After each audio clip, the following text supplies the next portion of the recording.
Pernah nggak kalian mikir kenapa komputer bisa sepinter itu? Kenapa aplikasi ojek online bisa tahu jalan tercepat ke rumah kalian? Jawabannya bukan sihir, tapi karena algoritma. Halo semuanya, selamat datang di seri Mastering Logic and Algorithm. Saya Muhammad Alwan Fadlur Rahman, seorang IT developer dan instruktur programming. Di seri ini, saya nggak akan langsung ngajarin kalian ngetik kode yang rumit. Tapi, saya akan ajarkan kalian cara berpikir. Karena percuma jago bahasa pemrograman, tapi logikanya berantakan. Di video pertama inilah kita akan bedah pondasi paling dasar. Apa itu logika? Apa itu algoritma? Dan kenapa Sangkir Kopi bisa menjelaskan konsep programming? Yuk kita mulai.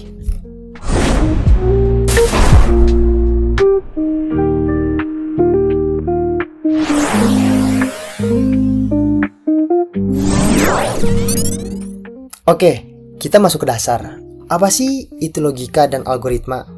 Sering dengar, tapi paham nggak?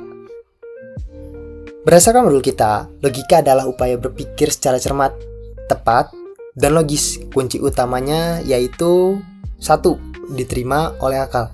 Jadi, kalau ada langkah yang nggak masuk akal, berarti itu nggak logis.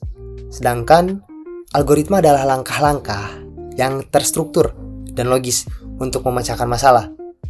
Ingat ya, langkahnya harus terstruktur. Tapi, siapa sih yang nemuin konsep keren ini? Nah, oleh karena itu, kita harus berterima kasih sama ilmuwan muslim jenius bernama Abu Ja'far Muhammad bin Musa al-Khwarizmi yang ada di kanan kita ini. Beliau adalah bapak algoritma. Beliau menulis buku Al-Jabar wal Muqabalah sekitar tahun 825 Masehi. Saking terkenalnya, nama beliau Al-Khwarizm dilafalkan orang barat jadi algoritm dan akhirnya jadi kata algoritm yang kita kenal sekarang. Fakta menariknya, beliau jugalah yang memperkenalkan angka 0. Bayangkan, tanpa angka 0, kode biner komputer 0 dan 1 nggak akan pernah ada. Jadi, tanpa beliau nggak ada tuh smartphone yang kalian pegang sekarang.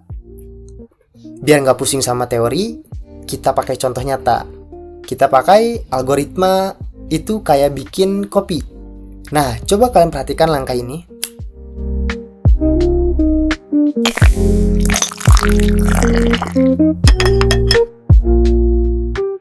Oke, di sana kalian lihat, di sana ada langkah-langkah terstruktur. Yang pertama ada siapkan gelas kopi, gula, dan air panas.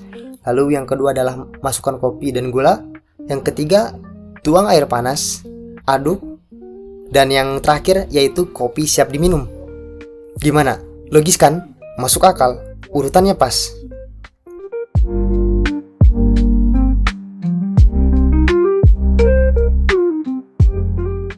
Tapi gimana kalau saya ubah urutannya jadi begini?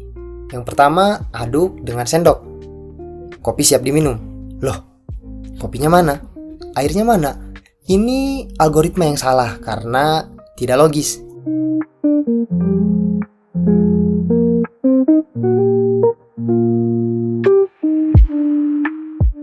Ada juga algoritma yang logis. Langkahnya bisa jalan, tapi outputnya salah. Contohnya yaitu yang pertama saya siapkan gelas, lalu saya masukkan air panas ke dalam gelas tersebut. Setelah itu saya coba aduk, kemudian diminum. Prosesnya bisa jalan nggak? Tentu bisa, tapi rasanya ya rasa air putih hangat, bukan kopi, karena kita lupa input kopi dan gulanya. Di komputer juga sama. Kalau urutan perintah codingan kalian salah atau inputnya kurang, program mungkin jalan, tidak error, tapi hasilnya bagi atau salah total.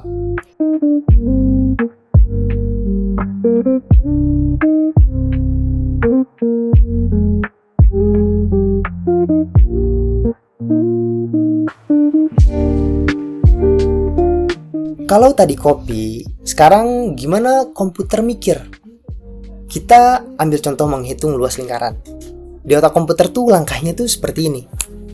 Yang pertama kita tetapkan nilai pi, yaitu 3,14. Selanjutnya meminta user untuk memasukkan jari-jari. Nah, di sini adalah proses inputnya. Lalu yang ketiga adalah hitung luas sama dengan pi kali jari-jari kali jari-jari. Nah, ini adalah sebuah proses di dalam komputer untuk menghitung luas lingkaran. Dan yang terakhir adalah menampilkan output atau menampilkan luas dari hasil yang udah kita masukkan tadi. Nah, komputer itu tuh taat aturan banget. Kalau kalian suruh hitung luas tapi lupa kasih nilai jari-jarinya, dia bakal stuck atau error. Nah,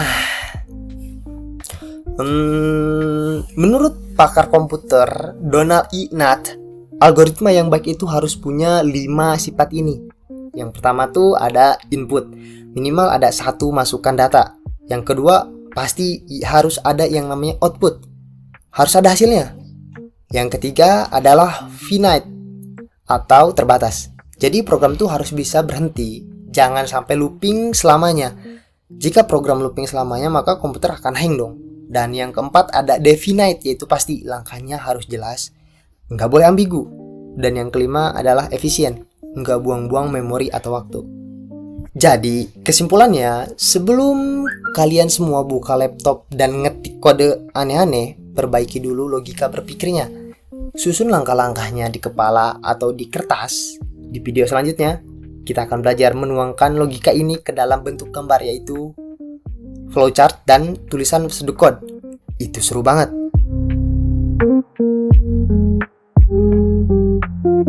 Sekarang tantangan buat kalian. Coba tulis di kolom komentar algoritma memasak mie instan versi kalian sedetail mungkin.